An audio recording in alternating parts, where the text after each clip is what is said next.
Assalamualaikum warahmatullahi wabarakatuh. Perkenalkan, saya Eri Mirnanda dari Prodi Akuntansi AK01. Pada kesempatan kali ini, kita akan membahas tentang matematika, ekonomi, dan bisnis. Yang pertama adalah aplikasi fungsi kuadrat.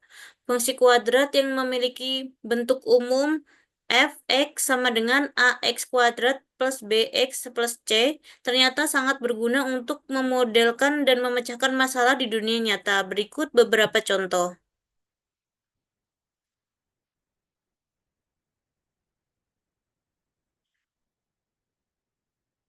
Untuk yang pertama yaitu fisika, gerak parabola. Salah satu contoh paling umum adalah gerak gerak proyektil atau benda yang dilempar ke udara. Lintasan benda tersebut membentuk parabola karena pengaruhan gravitasi. Fungsi kuadrat dapat digunakan untuk menghitung ketinggian maksimum yang tercapai, jarak horizontal jauh, dan waktu tempuh benda tersebut. Contoh soal yaitu sebuah bola ditendang dengan kecepatan awal 20 M per S dan sudut evaluasi 45 derajat. Kita dapat menggunakan fungsi kuadrat untuk menentukan beberapa jauh bola tersebut akan jatuh. Untuk yang kedua yaitu ekonomi dan bisnis. Optimis keuntungannya adalah fungsi kuadrat sering digunakan untuk memodelkan hubungan antara harga suatu produk dan jumlah yang terjual. Perusahaan dapat menggunakan fungsi ini untuk menentukan harga optimal yang akan menghasilkan keuntungan maksimum. Analisis titik ampas atau break-even point, yaitu fungsi kuadrat juga dapat membantu dalam menghitung titik ampas, yaitu titik di mana total pendapatan sama dengan total biaya.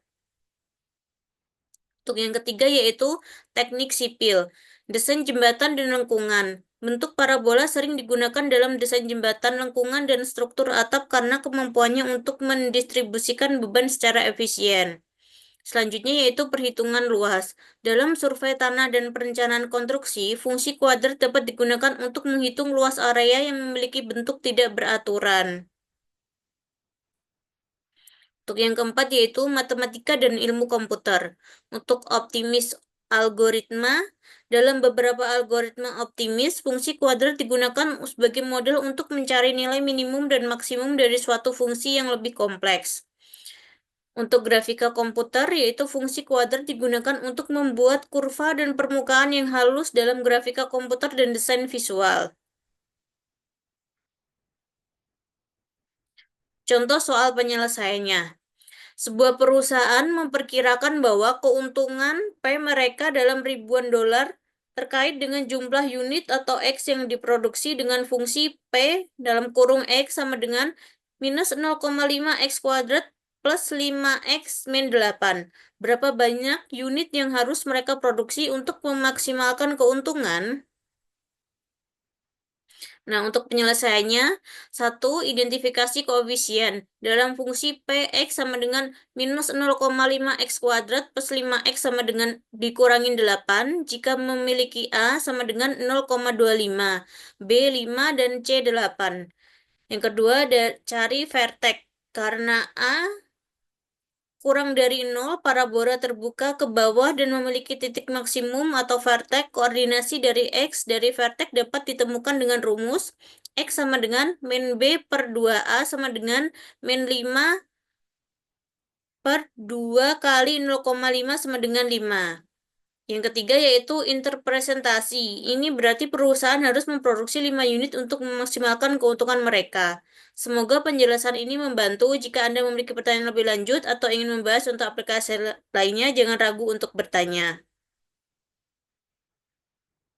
Yang selanjutnya yaitu aplikasi matematika dalam bisnis. Matematika dalam fondasi penting dalam berbagai aspek pengembalian keputusan penting dan analisis. Berikut beberapa era utama di mana matematika berperan penting. Satu yaitu keuangan dan akuntansi. Ada beberapa yaitu salah satunya perhitungan bunga, yaitu memahami bunga sederhana dan bunga majemuk yang sangat penting untuk pinjaman, investasi, dan perencanaan keuangan. Selanjutnya yaitu ada nilai waktu uang atau time value of money, yaitu menghitung nilai sekarang atau present value dan nilai masa depan atau future value untuk mengevaluasi investasi dan arus kas. Yang ketiga yaitu analisis rasio keuangan, yaitu menggunakan rasio seperti rasio lancar, current ratio atau rasio ulang terhadap ekuitas atau debt to equity ratio, dan margin laba atau profit margin untuk menilai kesehatan keuangan perusahaan. Yang selanjutnya yaitu anggaran atau budgeting, yaitu menyusun anggaran yang realistis, memerlukan pemahaman matematika untuk memperkirakan pendapatan, biaya, dan laba. Yang selanjutnya yaitu penganggaran modal atau capital budgeting, yaitu mengevaluasi proyek, evaluasi potensial menggunakan metode seperti next present value atau NPV, internal rate of return atau IRR, dan payback periode. Yang kedua yaitu pemasaran dan penjualan. Analisis data yaitu penggunaan statistik dan menganalisis data penjualan, tren pasar, dan perilaku konsumen. Yang kedua yaitu peramalan atau forecasting, yaitu memprediksi penjualan di masa depan berdasarkan data histori dan tren pasar. Yang ketiga yaitu penerapan harga atau pricing, yaitu menentukan harga yang optimal untuk memaksimalkan laba dengan pertimbangan biaya, permintaan, dan persaingan. Yang selanjutnya yaitu analisis efektivitas pemasaran, yaitu mengukur RIO atau Return of Investment dari kampanye pemasaran dan yang berbeda. Untuk yang ketiga yaitu operasi dan manajemen rantai pasokan. Ada empat yaitu manajemen persediaan, yaitu penggunaan model matematika seperti economic order quantity atau EOC untuk mengoptimalkan tingkat persediaan dan pengurangan biaya penyimpanan. Yang selanjutnya itu perencanaan produksi, yaitu menentukan jumlah produksi yang optimal untuk memenuhi permintaan dan mempertimbangkan kapasitas produksi dan biaya. Untuk yang selanjutnya yaitu optimis rantai pasokan, yaitu menggunakan algoritma untuk mengoptimalkan rute pengiriman, lokasi gedung, dan aliran material.